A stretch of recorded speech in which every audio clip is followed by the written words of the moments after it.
በቀጣዩ መረጃ ጀዋር መሐመድ የኪሊማንጃሮ ተራራን ወጣ። በአፍሪካ ትልቁ ተራራ አናት ላይ 3 ባንዲራዎችን አውለበለበ። ፖለቲከኛና አክቲቪስት ጀዋር መሐመድ ከሰሞኑ ለየት ያለ ነገር ሲያደርግ ተስተውሏል። የልጅነት ህልሜ ነው ያለውን አንድ ጉዳይ አሳክቷል። ጀዋር መሐመድ የኪሊማንጃሮ ተራራን መውጣቱን ነው ከቪዲዮ ጋር ባለ ማስረጃ የለቀቀው።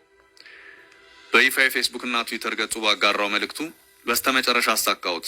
ኪሊማንጃሮ ተራራን መውጣት በልጅነቴ ለመጀመሪያ ጊዜ በጂኦግራፊ ትምህርት ከሰማሁት ወዲህ ማድረግ አለብኝ ብዬ በምኞት ያስኩት ነበር።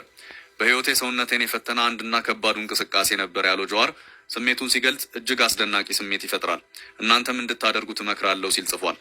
ቀጣዩ ኤቨረስት ተራራ ይሆን ሲል ጥያቄ አስቀምጧል።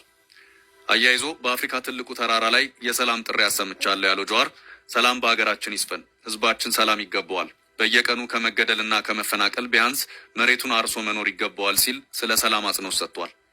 አቶ ጀዋር መሐመድ ተራራውን ለመውጣት 5 ቀናትን መጓዙ በቪዲዮ ላይ ታይቷል። በታንዛኒያ የሚገኝ የአህጉሩ ትልቁ ተራራ ርዝመቱ 5895 ሜትር ሲሆን በዓለም ላይ ብቻውን በነጻነት የቆመ ልዩ ተራራ እንደሆነ ይነገርለታል። ጀዋር መሐመድ ከደቡብ አፍሪካ የተራራ ጉዞ ቡድን ጋር በመሆን ነው ተራራውን የወጣው።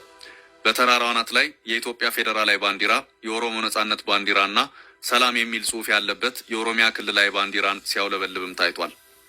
ብዙዎች በዚህ ድርጊቱ የተገረሙ ሲሆን አድናቆት ችረውታል። ሌሎች ጊዜህን አገሪቷን ለማዳን ብትጠቀምበት ይሻላል ሲሉ ሀሳብ ሰጥተውታል። ጀዋር መሐመድ ከጊዜያት በኋላ በወለጋ ያለውን ግጭትና ግድያ፣ መፈናቀል ተከትሎ ድምፁን ማሰማት ጀምሮ ነበር። መንግስት በሰሜን ከህወሓት ጋር ሰላም እንዳወረደው በኦሮሚያ ከኦነግ ጋር እንዲነጋገርም ሲጠይቅ እንደነበር ይታወሳል።